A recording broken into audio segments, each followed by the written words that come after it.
So, good morning and good afternoon, everyone. We hope your day started well.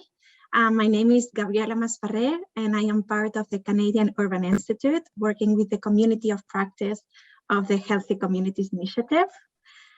It's already December, and it's crazy to think, but this is our last community mobilization session of this year, 2021. So thank you so much for joining us along this journey. As you well know, the purpose of these sessions is basically to have the opportunity to hear from community builders, local leaders, urbanists, activists, placemaking practitioners, so that we can gather inspiration, share knowledge, and hear stories about their work. Before we start, I just want to share a couple of friendly Zoom reminders. So the first one is that you can see and hear us, but we cannot see and hear you. So please make sure that you make use of the chat in case you have any technical issues, and we will be able to support you. And then the second thing, we want to make sure that you know that this session is available both in English and in French. So to access the French interpretation, you will see that there's a glove on the bottom of your screen. If you click on that glove, you will be able to hear this session in French. Also, we invite you to make sure that you share your name and where you're joining from on the chat so that we get a certain sense about who else is in the room today. With the purpose also of making this session as interactive as possible, knowing the limits of virtual engagement, we are going to now share with you on the chat a note-taking document that it's basically a collaborative document. We would love if you would introduce some information about what brings you to today's session. Feel free to add any links to projects or organizations you're working with, and also feel free to help us on the note-taking process. So if there's any references or mentions that are being done, feel free to add them. We will be more than happy to get your support in this regard. Before we start, I want to acknowledge that I'm joining today from Toronto, which is the traditional territory of many nations, including the Mississaugas of the Credit, the Anishinaabe, the Chippewa, and the Haudenosaunee, and the Wendat people. This territory is home to many diverse First Nations, Inuit, and Métis people. I also want to acknowledge that Toronto is covered by Treaty 13, signed with the Mississaugas of the Credit, and the Williams Treaty, signed with the Mississaugas and the Chippewa bands. Before introducing today's session, I would like to introduce also Michelle Britter from Community Foundations Canada, who will share a couple of words on behalf of the Healthy Communities Initiative team. So over to you, Michelle. Thank you, Gabriela. Hi, everyone. I'm very happy to be here with you all today. I'm located on the unceded and unsurrendered territory of the Algonquin Anishinaabe people, also known as Ottawa. So as a person with mixed heritage of recent immigrants and deeply rooted settler history in Canada, I myself am constantly on a journey to learn more about the past, about the present, and to do more for reconciliation and for the future, just to kind of settle that space within me. And that's why we take the time to do an acknowledgement. So as I mentioned, I'm excited to be here today on behalf of CFC to welcome you to this session with Park People. The Healthy Communities Initiative generated significant interest across the country, and communities have shown creativity and resourcefulness in proposing projects that enable people to connect and access public spaces safely during the time of the pandemic. So I look forward to learning more about your projects and how you have embraced the HCI themes to transform public spaces. Thanks. Back to you, Gabriela. Thank you so much, Michelle. And I think the only thing that we have left now is kind of like introducing today's session. So today we are going to be talking about winter activities and outdoor programming. And this idea of kind of like making sure that we continue to gather and to be together, even during the winter months on the outdoors.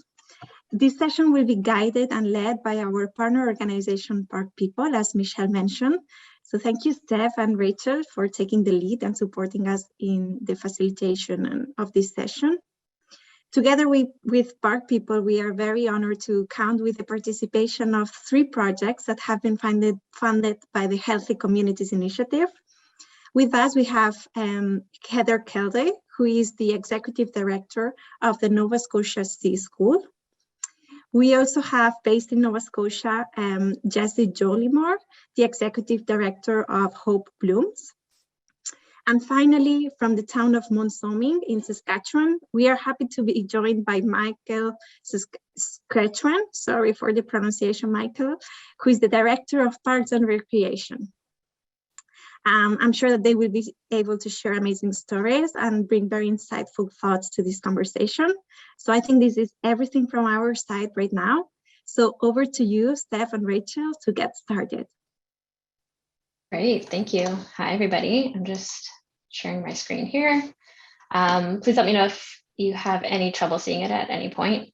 But thank you for that introduction. My name is Stephanie Stanov. I'm a project manager at Park People, and I'm thrilled to be here today to talk about activating the power of parks in Canadian winters. So myself and my colleague Rachel will be sharing with you some of our organization's work on parks and winter animation. So we'll start with a 15-20 minute presentation on some of the key pieces to keep in mind when planning winter programming, followed by a discussion that Rachel will moderate with some of the CHCI project partners. So for those of you who are hearing about Park People for the first time, our work focuses on helping people to activate the power of parks and improve quality of life in cities across Canada. So we offer comprehensive support to grassroots community groups, nonprofit organizations, and municipal staff across the country that are working to animate and enhance their local parks. So in the Canadian context, many cities have a culture of staying indoors and hibernating and enduring winter and waiting until warmer seasons in order to reemerge into the public sphere. So this doesn't always make for the most enjoyable winter season, and especially during COVID-19 when gathering indoors wasn't an option. So instead, we saw a lot of folks getting creative outdoors and embracing the winter season like never before. But why hadn't we been doing this all along? So as we move through this conversation, it's important to also recognize that winter looks very different depending on where you live in Canada. So in the prairies or in Northern Ontario, winter might actually start quite a bit earlier than it does where I'm located in Toronto. And in Vancouver, where we have some other Park People colleagues, the season isn't as snowy as it is rainy. And also when we think about winter activities, we probably think about things like snowshoeing or skiing, but these are often activities that take place outside of the city that require a vehicle to drive to another location, an investment in winter clothing or equipment, and the ability to take off time from work and so much more that goes into it. So while these experiences are incredible and part of many people's experiences of winter, they're also largely inaccessible to a lot of people. So at Park People, we focus on the activation and animation of urban parks. So the parks that you find in your neighborhood, or even those larger park spaces you find in your city, how can we make those the spaces where we experience winter joy? In April 2021, Park People surveyed nearly 3,500 Canadians about their park use during COVID and collected data from 32 participating cities, from Victoria, BC, all the way to Charlottetown, PEI. And all of this was compiled into our 3rd annual Canadian City Parks Report. And our report revealed that park use is changing. So 94% of cities that we spoke with reported increased use of parks. And the big question is this increased use of parks can actually stick around? And our survey data confirms this. It probably will be a long-term trend. Of the 2/3 of Canadians who said that, yeah, their park use increased, 82% expect this to stay the same or even increase further post-pandemic. And this is the same for winter. So 50% of Canadians said that their winter use of parks increased, and nearly 3/4 expect this to continue. So if I learned anything from last year's winter season, It's that winter is actually the time to get bold and to think about, what can you dream up for your city park? And so my approach is to actually start thinking about summer programming. So what do you like to do in your park during summer, and how can we work to adapt that during winter? I know it can sometimes seem impossible to do things during winter in your park, but I hope that after this presentation, you'll be able to see examples of how it can become possible with the right approach. So as the COVID-19 pandemic highlighted the need for opportunities to get outdoors during winter, we saw that many cities and community groups stepped up their efforts for creative winter programs and pilots. But an example of just being bold is Edmonton. They didn't really have to shift their approach to winter during the pandemic. So this is because they already had a pretty strong foundation in place. They developed the Winter City strategy in 2012, which meant that they had an entire dedicated Winter City office to lead the implementation. So it was a concerted effort that involves all city departments and just changes the way that they do things, the way they design and plan for parks, and not thinking of winter as the off season. It's just one other season to prepare for in the same way that you prepare for summer. And another great example of being bold in Toronto is Maybell Arts, a group that we partnered with, actually started an outdoor food bank, but took a lot of great care to ensure that people felt like they were coming to a market and not to a food bank. So people could stop in to the green space and pick up food and supplies that they needed. And the pantry also served as a place for wellness check-ins, where seniors and other folks who are living alone could socialize safely. And all of this happened during winter. So there's not always a secret recipe for successful park programming in winter, but if you can nail some of these ingredients, you might find that you get a little bit closer to finding that successful approach that works for your community and for your groups. Park people in 2021, earlier this year, did a pilot project for our TD Park People Grant Program. So this is an annual grant program, but we adapted it for winter this year and gave away 5 grants in Toronto, Montreal, and Vancouver for 5 groups to host a winter event or program. And so in this presentation, we'll draw on some examples like this, as well as some others in our network. So in the winter, we know that the sun sets way earlier than we'd like it to. But if we only went outdoors when we had access to sunlight, we'd be limited to weekend mornings and afternoons, or maybe a quick outdoor experience before work or school, or some of our other daily responsibilities kick in. But light is a key piece to making the space a little bit more inviting for activities to actually take place. So once you light up the park, all of your other activities can begin. And it's actually, I like to think of it as bonus points if you make it an interactive experience.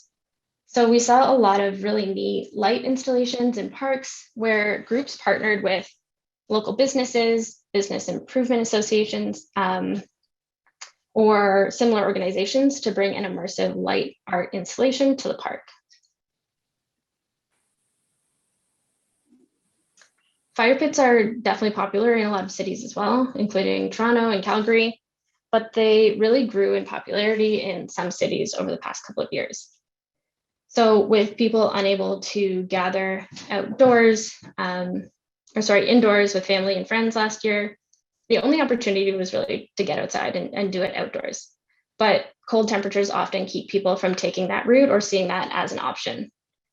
So gathering around a fire specifically, especially when warm drinks or s'mores are involved, means that sub-zero temperatures can be a bit more comfortable. In Calgary specifically, they relaxed the rules just a touch so that people could actually gather around fire a little bit more. The usual fire pits were available for booking during the winter, where people could bring their own wood and enjoy the day or the night around fire with their friends and family. But they also opened this up to include a bring your own personal propane fire pit option at all Calgary Park picnic sites. So it's something we've never seen before.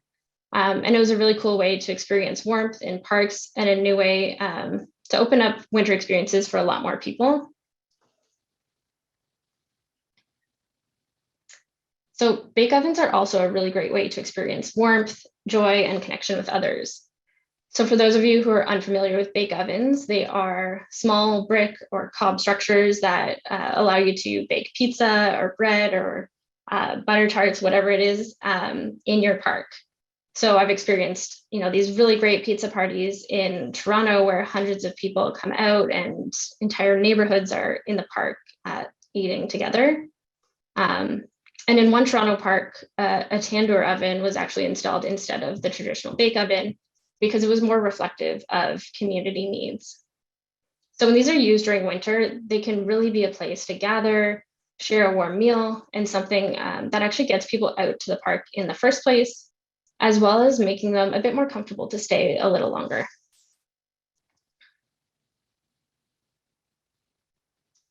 We also tend to think that nature disappears when it's cold, but this isn't really true.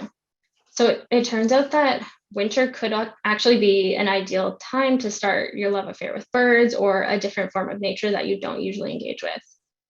So every winter, Canadians actually get a really cool view of birds that are just temporary visitors to Canada, so migratory birds.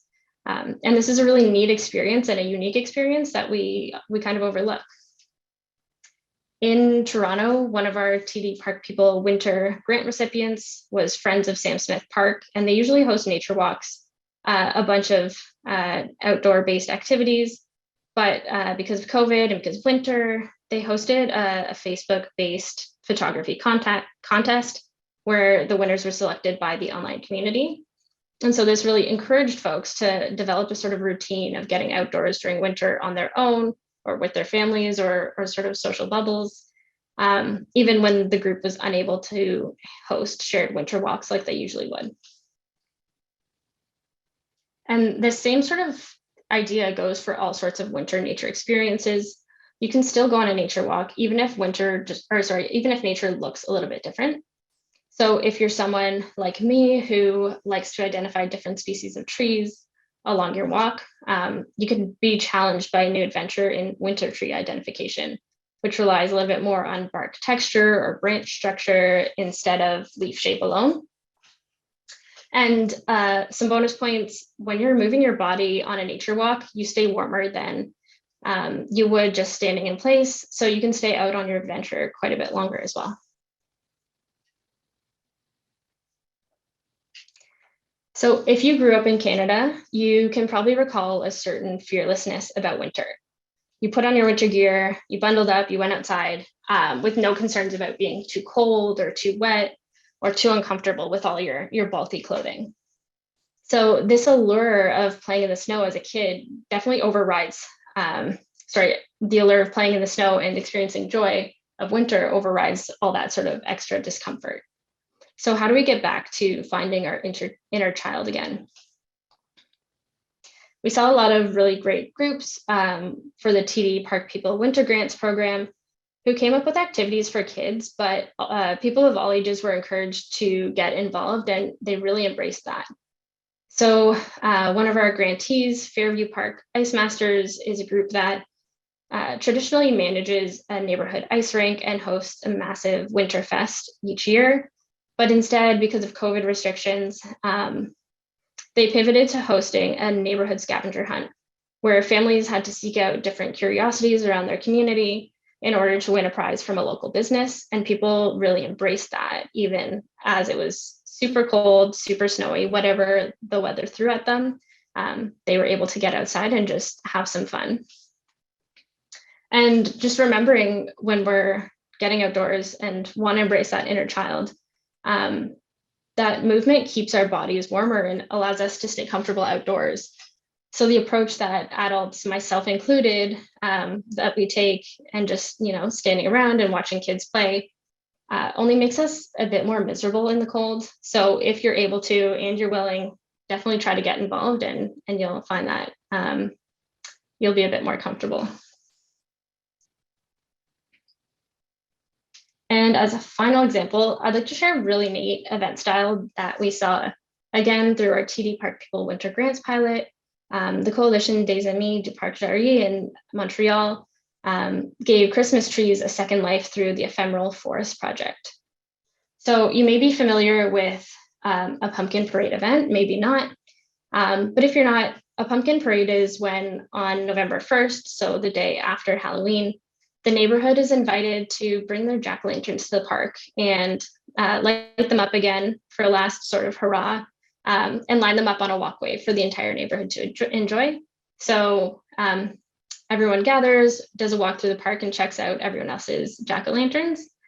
And at the end of the night, there's often a giant city compost bin ready for everyone's pumpkins to be tossed in and given a new life. The Ephemeral Forest Project invited folks to do the same thing. So after the holiday season was over, people could bring their trees to the park where they were made into a temporary forest installation. And visitors were invited to attach wishes and hopes for the park onto the trees. And the trees stayed in the park for 2 weeks. So at the end of the event, again, a company specializing in repurposing wood removed the trees and gave them a new life. So super cool. I would love to see this event pop up across Canada, just like the pumpkin parades are sort of gaining in popularity. So when planning your winter events, there's definitely a few equity components to keep in mind. Again, if you were born in Canada and you grew up with Canadian winters, then braving the cold is a familiar experience to you. But for some, it might be their first winter experience in Canada, coming from a place that maybe looked and felt very different. So this might mean dressing warmly with boots and hats and gloves and scarves. All of this might be unfamiliar, and they might not actually have access to this extra clothing and instead stay closer to home. Newcomers to Canada may not be aware that the activities not be aware of the activities that are taking place in their neighborhood. So be sure to invite everyone. Take a moment to learn a bit more about who lives in your community and who might benefit from experiencing winter with you. And folks may not know that ice skating and tobogganing and making s'mores and all of these things are activities that take place in winter, or that these events are open for them to participate in. So if you see new people, walking by your event or showing up at your event, that's awesome. So just don't expect that they know how to participate or what's expected of them in terms of their participation. Try to be open and inviting and willing to share that inner child joy with them this winter. And finally, just a few pieces that are essential to any winter gathering. Many municipalities close some or all of their park washrooms during winter. So take a moment to figure out if your park's washrooms are open. If it's closed, consider bringing in porta potties if your budget allows, or asking a local business if they'd be willing to let your group use it. If there's a shelter or space in your park that you can use as a warming station, consider getting that set up with warm drinks, a space heater, some blankets, or anything that can give people a few minutes of relief and get them back out and enjoying your activity rather than forcing them to go back home. And finally, building off the idea that not everyone has access to winter gear. If you or your family members have extra clothing to either share or give away during an event, consider bringing it to the park for others to use and maybe take home permanently after. If you have extra equipment like skates or snowshoes or toboggans, you can also bring that to share. So consider, or you could consider starting a community winter gear library where folks can borrow gear and return it when they're done. And maybe this is housed out of a community building or a building in the park or out of someone's home. So I know that we didn't talk much about the simple and sort of quintessential winter activities like ice skating or tobogganing, but I do hope that some of the things we talked about in this presentation gets you thinking a little bit outside the box and excited about planning some winter events for your communities. So I'll leave it here for now, and Rachel will kick off our discussion, but looking forward to the Q&A session with you all at the end.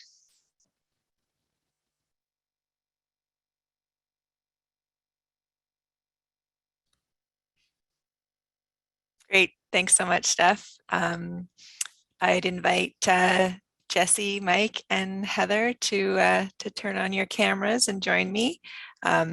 So now we're going to have a little discussion with some of the great projects that have been part of the first round of recipients of the Healthy Communities Initiative. And as Steph mentioned, we'll have a short Q&A afterwards. So as an introduction, my name is Rachel Yanchyshyn, and I'm a senior project manager with Park People. And I help to facilitate our national programs and our conversations across our national network. And thanks to CUI and CFC for inviting Park People to present today. So I'm going to just kind of launch right into it. We have a few questions and we'll do it a little bit of popcorn style. But the first question, I'd like each of our projects to introduce themselves and tell us a little bit more about your project and how it relates to winter. So I'll just go in order on my screen here. Mike's to my right. So do you want to start us off? Sure. Thank you very much. Again, so coming from Saskatchewan, we have a pretty long winter. We're pretty much 6 months. So we have a 50-acre park. We're not a big community. We're about 4,000 people. We have a 50-acre park on the edge of our town. So when years ago we built an outdoor rink, and that's obviously been very popular over the years. Then when COVID struck in March of a couple of years back, we needed to figure out a way in which we could social distance, keep people active in winter. So we built adjoined to our outdoor rink and our warming shed skateway through the park.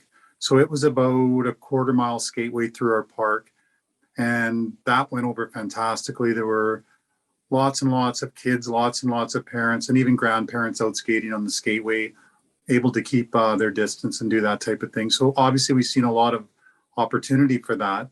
So thanks to Healthy Communities, we were fortunate enough to access a grant where we this summer built 13 skateways, or not skateways, we have 2 or 3 different skateways, 13 cross-country ski trails now through our park, which we never had before.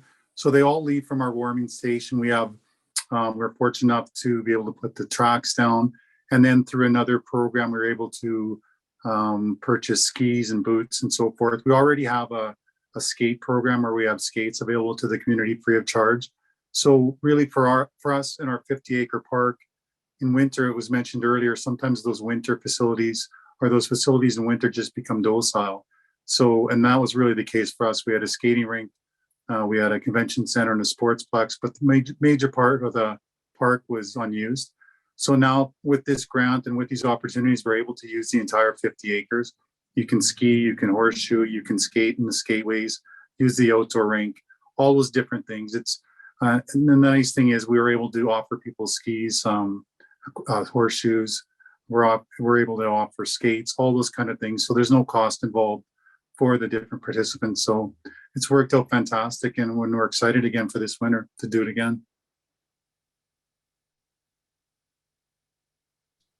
Amazing. Jesse, do you want to follow up with that? Introduce yourself. Thank you. So great to hear from you, Mike. That's so interesting. My name is Jessie Jollymore. I'm the founder and executive director of Hope Blooms. We're located right inside Murray Warrington Park. It's a small park. It's about a half of an acre. And we have a community food and social entrepreneurship hub right in the park. So we offer year-round programming in social entrepreneurship and cooking and community suppers and everything related to food. And we have a 10,000 square foot garden. There's about 72 gardens within that area. And we have an off-the-grid solar powered greenhouse and aquaponics and everything it's all community-based. And with the help of the Healthy Communities Initiative, we put in a 3-tiered playground. And so what we did is, and we've since built onto that, there's a section that is for toddlers, there's a section for teenagers, and then there's a section for all community members. And within the 3 pods, We are growing food and benches, so it's a place to visit, not just being on the playground equipment. And around through all of that, we have like scavenger hunts and different activities so that when people are coming over to the playground, there's other things that they can be involved in. And so, yeah, that's a little bit about what we're doing.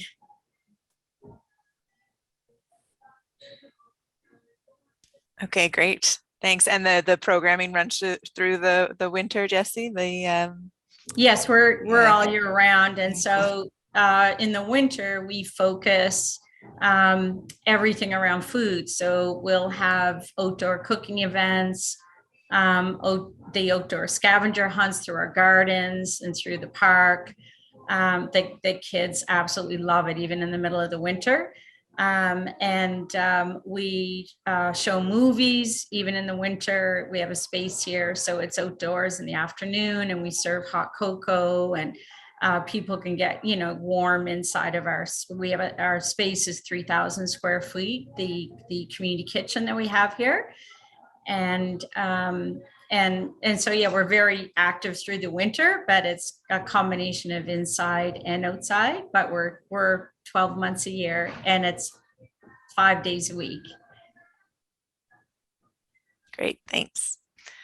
Okay, and Heather. Hi everyone, Heather Kelday. I'm in Nova Scotia as well as Jessie. We used to be neighbors actually down in Halifax. I work with the Nova Scotia Sea School. So primarily we run outdoor expeditions. If you have heard of Outward Bound, we'd be a similar kind of program, but really focused on Nova Scotians and local programming, space-based, place-based programming. So in response to COVID and sort of as a initiative of the organization, we started to develop partnerships focused primarily on underrepresented populations in Nova Scotia, and in particular around the Halifax municipality. Halifax, if you've been there, is huge, small population, but an expansive area of parks and wilderness areas. And our focus with these partnerships is to advance participation and representation from Black, Indigenous, and newcomer youth in the Halifax area. So how do you go about this? And when we saw this grant opportunity, we thought this is a great opportunity, because as we know with COVID, people are getting outside more, but what populations are and which ones are not feeling safe or comfortable to access the parks. Maybe they don't have the skills and they're not even getting to the park itself. So we wanted to create a program we called Safe for Me Outdoors. And basically how the premise is, we have been running outdoor programs in Halifax for many years. They're programs that were either after school or on weekends, and we'd meet at a bus stop, take a bus to a local park or wilderness area, and teach skills about, here we are, how we're gonna spend our day together, and really foster that independence and sort of how do I access this on my own in a really affordable way, and how do I build the skills so that I can then do this on my own. So we've taken that lens and applied it to 3 key partners. We're working in North Preston with Black youth, and there's a whole area that's high Black population, and we're working with youth organizations there to build a progression of winter programming, summer programming, so seasonal, that will help them to start where they're ready. And we can help kind of say, okay, well, where do we start now? And look at very local first, what are the wild spaces around you? And then start to jump on buses or other active transportation and go further afield to do that. So some of the things that we do, eventually, all of these youth could access some of our more challenging things. We do a 5-day winter camp, sleepover camp, so out in the woods. But we want to start at the very beginning. So lots of progressions, you know, short term, let's say a couple hours, and then build from there and start to build in challenges and excitement. So, you know, maybe the first is just a hike, but then the next is snowshoeing. The next is fire building. And the next one, you're going to have to we're going to be out long enough that you're going to have to use the washroom in the woods. And how do you sort of build that progression to do that? Yeah. So we've got other questions, and I'll kind of answer some other, tell you a little more stories about all of it, but that's sort of the premise of what we're doing. Great, thanks. And I also just want to point to the chat. There's so many interesting conversations happening there with lots of initiatives that people are sharing about the cool programming that they're doing. So exciting that we're all kind of coming together in this space to share our ideas and what's going on. But Heather, I love hearing about the idea of starting small, starting at the beginning and building out as people's comfort level increases. And that's great. So yeah, I'll move on to another question around sort of some of the challenges that you've experienced in terms of planning or executing winter programming and how you might address overcoming some of these challenges. So if we can do a little snake order, can we go back? Can I start with you, Heather, and we'll go around that way? Sure. Yeah, so I think, you know, you've mentioned it already. The park people have mentioned some of the challenges for sure. So, and it's really relative to where you live. Nova Scotia is cold and wet, and it's expensive to stay warm and dry. So, like everyone has said here, you know, having that equipment, having really detailed pack lists, like just providing some of those insights into what it is that it looks like, because no matter what, when you're out there, you're going to make mistakes. And there's, even if you've got all the right gear, you're still going to probably get wet, and you're going to have to practice staying dry. So as much as we can, we try to eliminate those barriers and make sure that, you know, if we'll provide a list, and then we'll say, have a look at the list. If you don't have anything, we've got it all. But if you can find some things, you know, just go to Valley Village or go to out east. We have Frenchies. So go and resource some things, and then yeah, come back and we'll have these things for you. We also do teach about winter nutrition, layers. Like, it sounds like some of these activities that you're having in parks, like those are going to be pretty cozy. If you're going further afield and you're going into wilderness areas, that nutrition and those layers and all that stuff is that much more important. So and fun, because you get to eat like massive cookies and lots of fat and put butter in your hot chocolate and things like that. So yeah, so we make sure that those things are integrated into the program. And the other one that I would just say is participants need time to adapt and learn from their experiences. So that's back to what I was saying before, which is just start small, build from there. You know, the short is going to help people to, okay, my toes were frozen this whole time, so next time I'm going to make sure I have, you know, nicer boots or warmer boots. And so we can kind of debrief these things and say, how are your toes and how's this? Okay, let's make sure the next time we're coming out, we bring more of this. So there's just a bit more, just get uncomfortable enough, and then get a bit of that like reward of, let's say, a hot chocolate or something. So it's like, okay, this was hard, but it was rewarding. And the next time you're adding on some layers of challenge. And really just, I would say, retaining someone through that is, if you're doing a program, like if you're just providing parks stuff, it's, I imagine, very different. But if you're trying to build a program and build sort of that inherent knowledge in someone, it does take time. And so building that time and progression in is pretty key.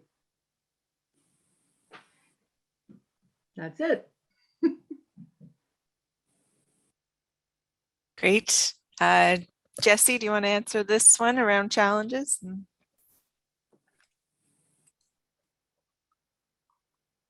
Yeah, so with us, we're a youth-led organization, and we're in the heart of an inner city. I started with 6 youth 13 years ago, and we have a little over 120 right now. So the youth start with us when they're 5, 6, and 7 years old, and they're with us right through university. So we have layers and layers of programming according to their age group, so it builds with them. And so our biggest challenge, we're in a community that has experienced racialized poverty for generations. I don't know if anybody's familiar with Africville, but this community that we're in Uniacke Square, people were displaced from their homes and put in Uniacke Square with the promise that they may own these places. And of course that never happened, and it's all public housing. About 85% of our youth are African Nova Scotian, and the remainder are Syrian newcomers and new immigrants. And so there's, Heather had touched on, with, in our area, we see there's, even though it's in the inner city, there's a lot of isolation and mistrust around, different initiatives and people coming in. But one of the biggest challenges for us is that a lot of people like staying in the community and wanting things to happen in the community, but on the outside, people with us funders like thinking that if something is built, it's going to get vandalized. So there's so much stigma around the inner city community from outside. And I was so happy that the Healthy Communities Initiative, believed in what we were doing. I thought through COVID, like children need to be outside playing, with this playground that it's like 3 times the size of what our initial funding was that we put in for. We kept building on it. But a challenge for us is just around stigmas, associated with this community. And we've been overwhelmed this summer with the number of youth because there's a significant increase in the population in the inner city. And the local school, for instance, Joseph Howe usually has about 125 youth, and they're over 300 right now. They've had to put in a modular unit. So all of those youth are, wanting to come here because of our multi-layering, and we have family programming as well. So a challenge just trying to meet the needs. And we're led by youth. Like our youth are involved in our strategic plans, the decision making, in like the creation of every program that we do. And so I guess another challenge is just keeping the integrity around that to make sure their voices are all heard. And yeah. That's great. Yeah, I love that. We often talk, and I think it was definitely a focus of this initiative too, is that the work is really community driven and community foundational. So it's not something that's programming that's like brought in from the outside. It's really by, with, and for community, all of those things together. Yeah. Great. And now, yeah, Mike, would you talk about some challenges and how you've overcome them? Sure. I think for us, because everything we did, or so much of what we have done the last year, has been COVID driven, timelines were a real issue for us because everything happened so quick. So first of all, our park, despite being 50 acres, it houses, like I had mentioned, our arena, our convention center, ball diamonds, rodeo grounds. It houses an awful lot of our recreation infrastructure. So we had to figure out a way for cross-country ski trails and for skateways to work in the park without disturbing any of the other facilities there. So we did that, a lot of consultation with our community groups and users.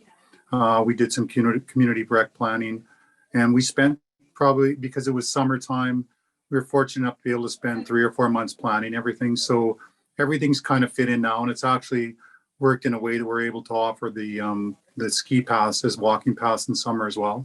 So it was a fantastic end for us, because now we have 13 walkways, we have 13 ski pass, we have 3 skateways. So that it was a challenge, but it worked out fine for us as far as spacing. and it actually afforded us an opportunity to do some other stuff that we hadn't planned on. So I think we overcame that.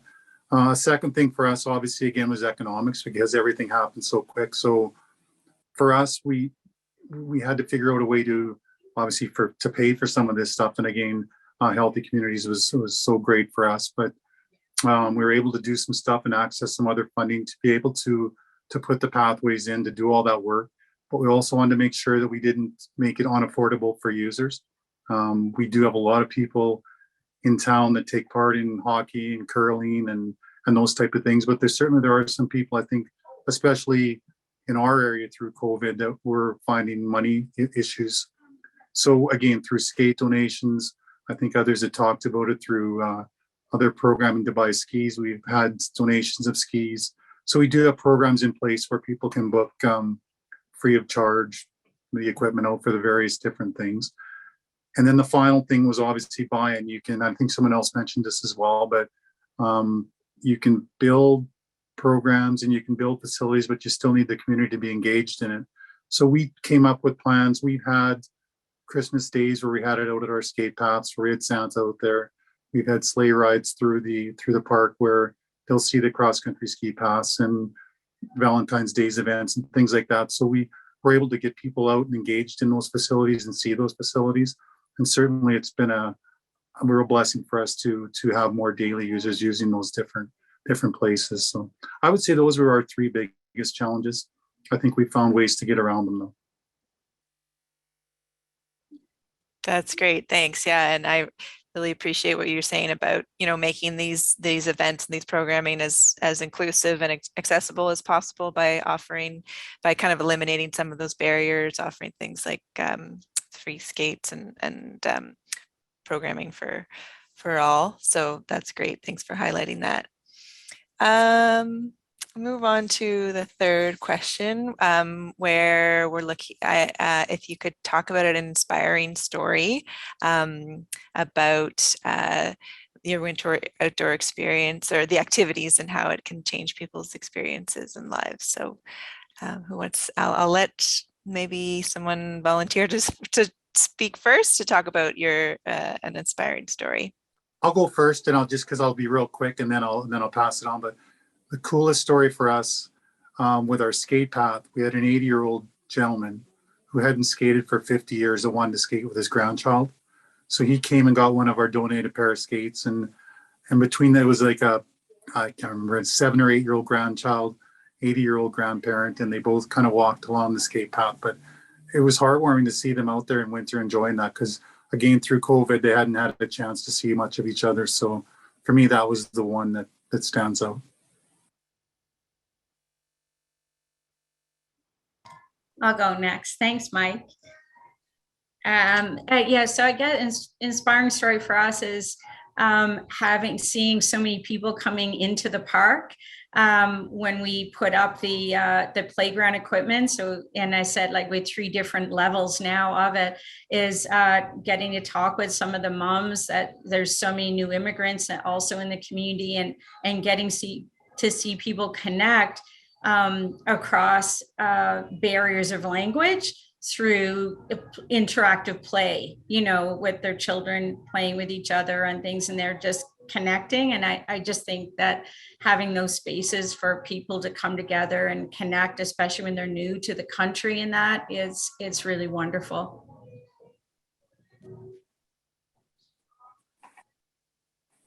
Thanks. Thanks, Jessie. Thanks, Mike. Yeah, we weren't able to run our March break programs this past year, like our expedition programs, and near the end of it, it was one of it's typically in Nova Scotia on March break, it is freezing rain.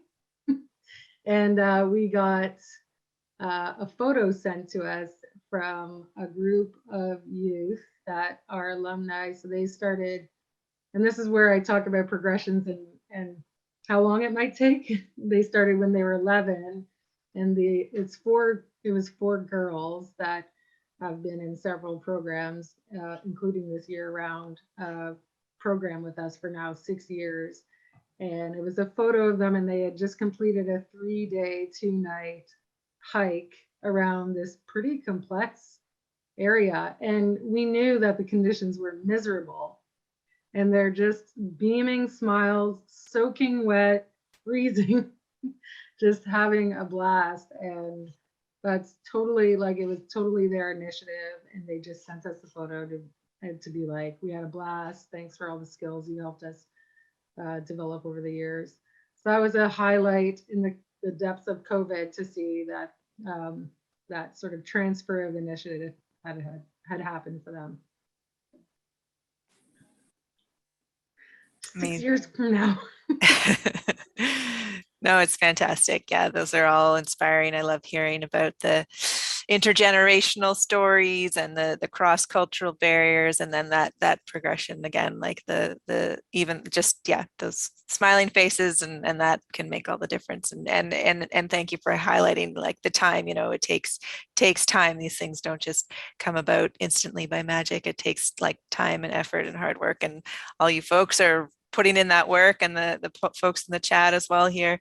So so as we wrap up, a last question just on advice that you might offer to projects on the line who might be kind of, you know, entering into something at the early stages, but who are interested in organizing more year-round programming, specifically outdoor winter activities with their communities. So can we leave them with a bit of advice? Yeah, whoever, Heather, go ahead. You can go first. I'll start. Yeah. Well, I'm seeing so many things in the comments. It's just hilarious, especially around there's like a topless something curling, just amazing ideas. I guess for programming, doing a direct programming, I think my biggest advice is be collaborative and look for partnerships. So if you aren't an outdoor organization that facilitates these things, find a partner or find really well-trained outdoor practitioners. I know that every town has them. A lot of them are just generally avid outdoors people, and make sure that you have that quality trained facilitator to do winter programming, especially knowing things like ice safety and all those, and how to, you know, engage with people and make sure that that's a safe and welcoming experience. So I think collaboration and ensuring that you have knowledgeable, safe practitioners.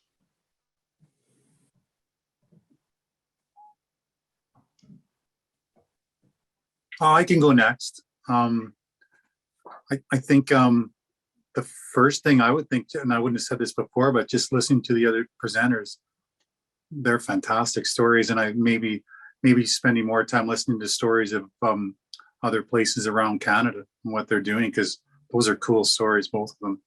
But I think one thing that's important is, especially when you're dealing with kids, a lot of programming is kids, and I think it's important not to try to be too formal, and make sure there's a lot of things where they can use their imagination, because they can turn a cross-country ski trip into a castle trip. So there's so many opportunities for that. And I think, again, just listening to others, sitting down and talking to other programmers.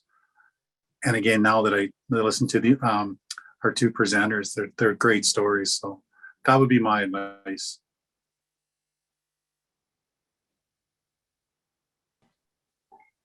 I'm equally inspired by everybody here, and so thank you, and thank you for hosting this. It's wonderful.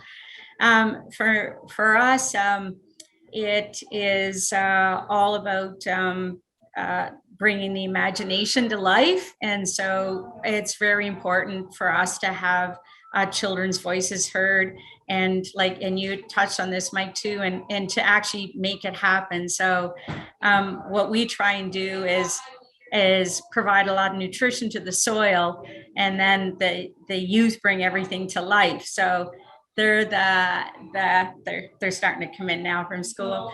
Like they have so much, like we're big on quote wars. And so we always have these quote battles. We make up our own quotes. And one of our youth made up that beauty and brilliance do not know a postal code.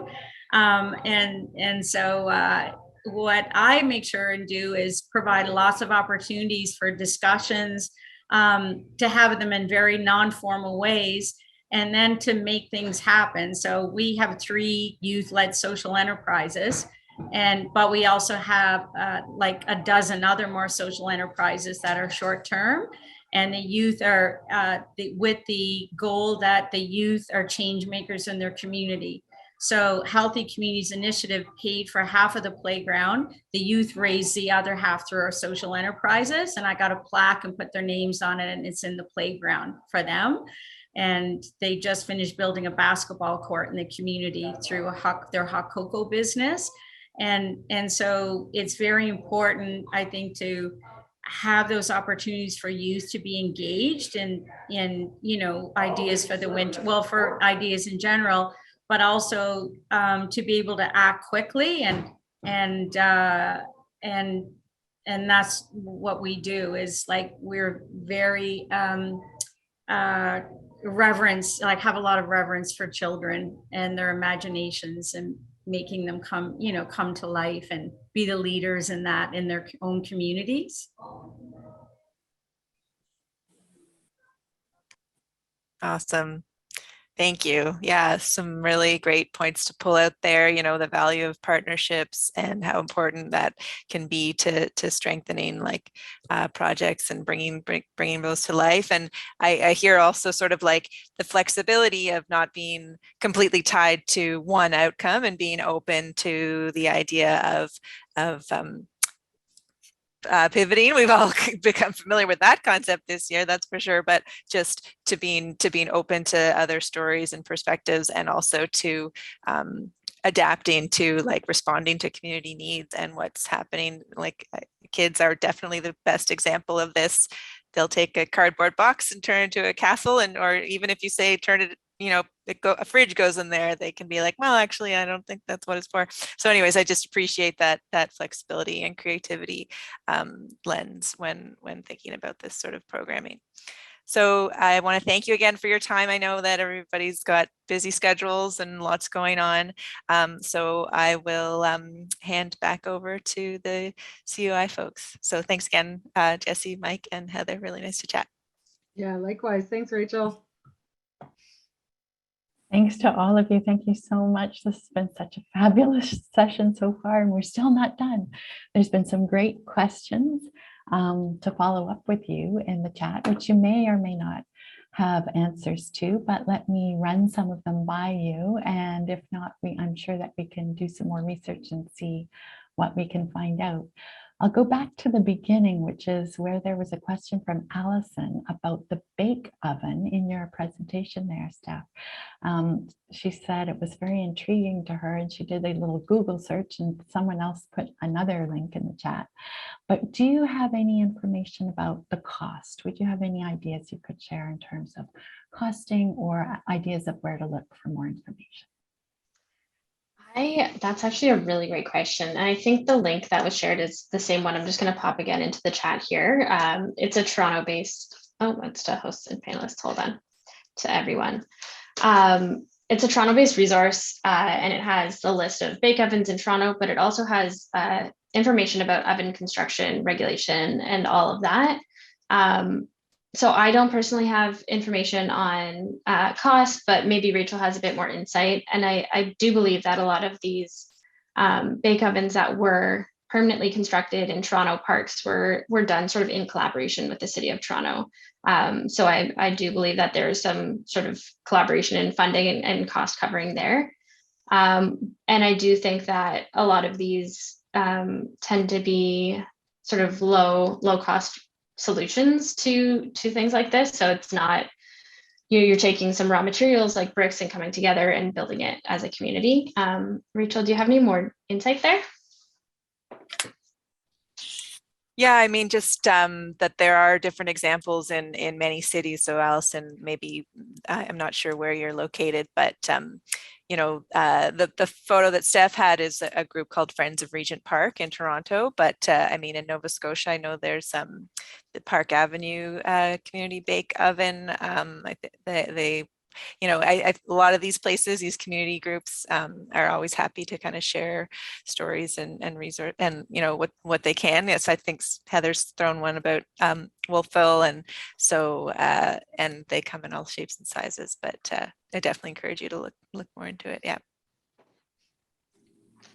Thank you so much. And it's lovely having everyone who's participating, sharing all their knowledge in the chat.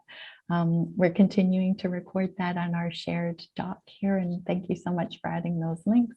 We're all finding it extremely helpful. Another question that came up that actually could be, it would be helpful to hear from everyone on all of you panelists. It was from Dan, and he is from a municipality, or asking the question on behalf of a municipality, saying that it's incredible to see how all of these activities and groups have built such great relationships with the community.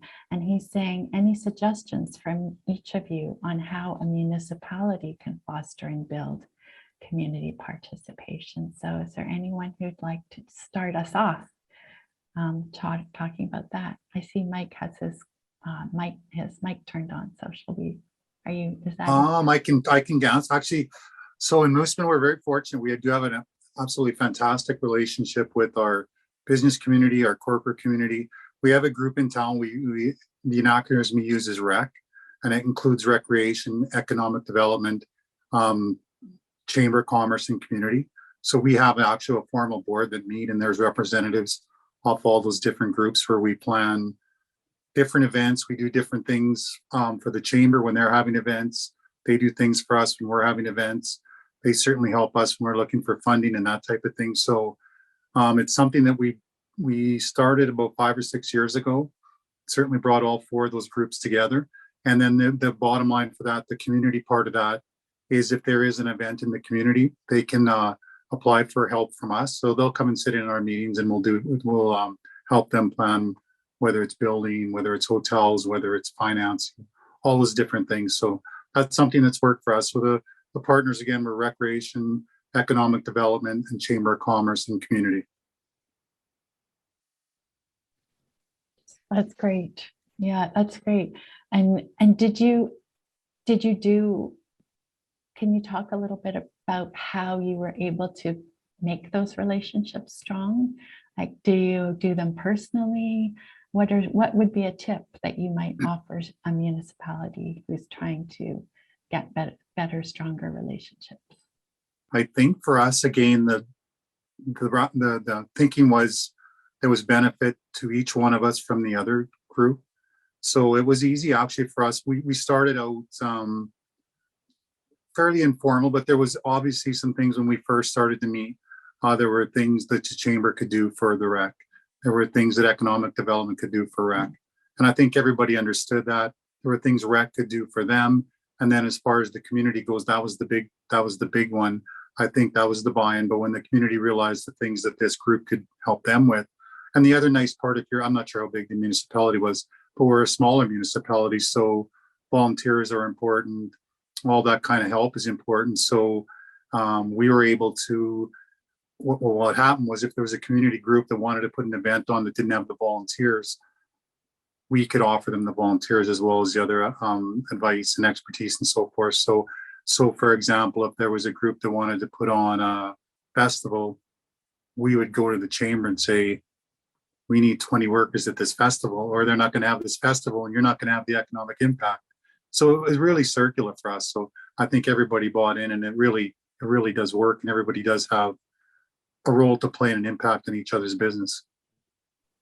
That's great. That's inspiring. Yeah. So sort of make it reciprocal, like make sure that you're offering to help as well. And Janice in the chat has said a similar thing. Jessie, Heather, would you like to share something? I see Jessie's turned her mic on. Yeah, I totally come from the same place as Mike, that it is understanding and also respecting that it really is a reciprocal relationship. For us, when I first came into Murray Warrington Park, there was a lot of hesitation about allowing us to start with a community garden because of the stigma around vandalization and all that they thought. And it turned out to be having the exact opposite effect. And so here we are, 12 years later, and we have this 3,000 square foot food hub and social entrepreneurship hub, and we have a year-round greenhouse. Everything's community led, but it's been a really rough road with the municipality because we were just seen as just a little too much out of the box for what can be done in parks. And we carry all of our own insurance and we pay for everything. The municipality allows us to use the land and of course it's all for community benefits. So I think as the years went on and they saw the community engagement that is here, and that everything we have is felt by the community, that it belongs to them. So it's really important to foster that sense of ownership and to allow spaces and to have flourishing spaces for people to feel ownership in spaces that you're creating, and so the municipalities come around and it's like a very mutually, I think, beneficial relationship. It took about 8 years to get to that space. There was a ton of resistance. Thank you, Jessie. Yeah, no, I think you need persistence and know your mission and stay true to that and involve others, and that it's not just our mission. This belongs to everybody. That's great advice. And I love that you mentioned the time, because I think that's something that we often forget is relationships, and building real strong relationships and honoring people wanting to do something different, maybe, especially if you're a municipality and it's outside of what you normally would be allowed. You need to try to be open to that and build. Thank you. Heather, I think you've got maybe something to add too. Yeah, I think going back to just the comment I had around partnerships, I think that nonprofits do have some more flexibility often than municipalities, and where you can find that partnership service.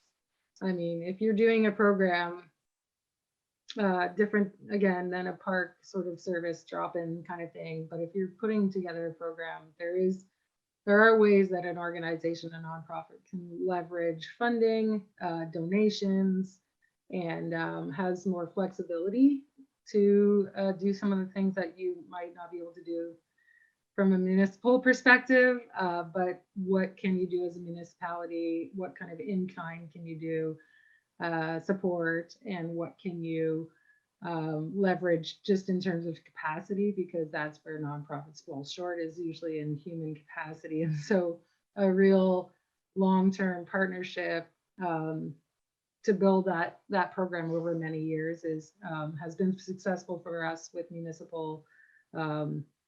small municipal government programs. And yeah, it just, it shares the load and gives the program maybe just more flexibility around outcomes. And of course, you always have to get your municipal buy-in, councillor buy-in, but yeah, I think small piloting, growing from there is a good approach, and something you can bring a lot of success back to your councillors and decision makers around that. And Nova Scotia's amazing at that. Like, you could reach out to any municipal rec and see those partnerships in action. There's a lot happening out here. So, and I think that is partly that we're small and very connected as a province, but we learn that a lot from hearing from other provinces, that's harder to do and there's more silos. But starting small and is okay. Sometimes we think we need to go too big. It's okay. It's okay to just work with 10 kids and start there. Yeah, you're right. Yeah. Start small and build. And I love the tip you just gave about working with your city councilor too. Like that's also for municipalities. Those are the human faces in particular neighborhoods. So that's a great tip too for a municipality who wants to build relationships with their communities to go through the city councilor. I'll just go and I'm just looking at some of the other questions. We have just a few more minutes left. We're almost at the end. And there was a question about the company that looked after the trees in the example that Park People gave. And Park People's going to try and find out the name of that, and we'll put that in this outdoor winter activities document later, but we'll share that information with you later. There was also a question from Mike, from Andrea, about the cost of sharpening skates and maintaining the skate blades. That's a very specific question, but I wonder if you could just offer any insights on that, Mike, in your skating program. How do you keep your skates sharpened and maintained? Do you have who pays for that? So I'll be very honest. It's probably not going to help as far as answering, but inside our skating rink, which is on our park, we lease the pro shop out, and part of the lease on the pro shop is he looks after those skates. So we're fortunate that way, but so we just have to take the skates right there, get them sharpened, looked after, and back for rentals, or not rentals, just booking. So that's cool though. That's an interesting way of doing it. It's like the idea, I think, is to build a relationship with a business, a small business that could somehow, perhaps they can donate that service, or there's something in it for them that people are coming to their place and getting coffee and tea maybe and getting their skates sharpened. The other thing, the outdoor facilities, generally speaking, aren't in our winters are fairly tough winters. So the outdoor facilities aren't in as premier shape as the indoor ones. So the blades generally don't have to be as good, but yeah, no, then I think any relationship's always a good one. Excellent. And then there was this great idea in the chat that came out about implementing a crokinole blended with curling. So an outdoor crokin curl rink. And this person had seen it on CBC. I'm not sure if anyone has any ideas if they had seen that CBC, or anyone has implemented such a thing. It sounds fantastic, but I just wanted to give each of you an opportunity, if you know anything at all about this, to share it with us. And then I think that's our last question.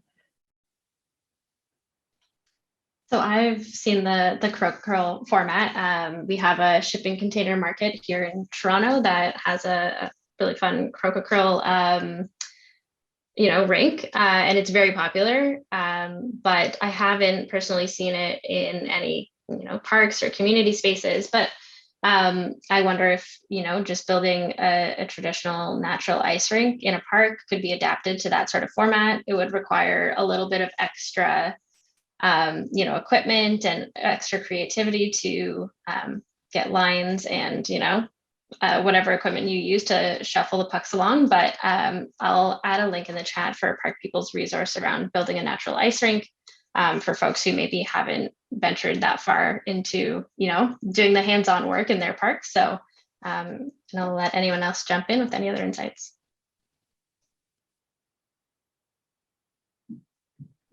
Okay, well, I think that's a wrap. My goodness, what a fantastic, fantastic session. Thank you, Jesse, Mike, Heather, Steph, and Rachel. I mean, what a great way for us to end the year, our last mobilizing session of the year, on such a great note with so much participation. Thank you, everyone who attended this session too. We will continue to build the notes document and keep sharing that with you. We'd love to have your feedback on this session. I believe that someone is going to put a link to a survey into the chat. Feel out of practice from doing this. And then we'd love to get your feedback. Any ideas you have for improving this session, what you particularly enjoyed, we would absolutely love to hear. We are going to be offering these sessions once a month again in the new year, beginning in January. So stay tuned. We will send you an email and let you know when the next session is.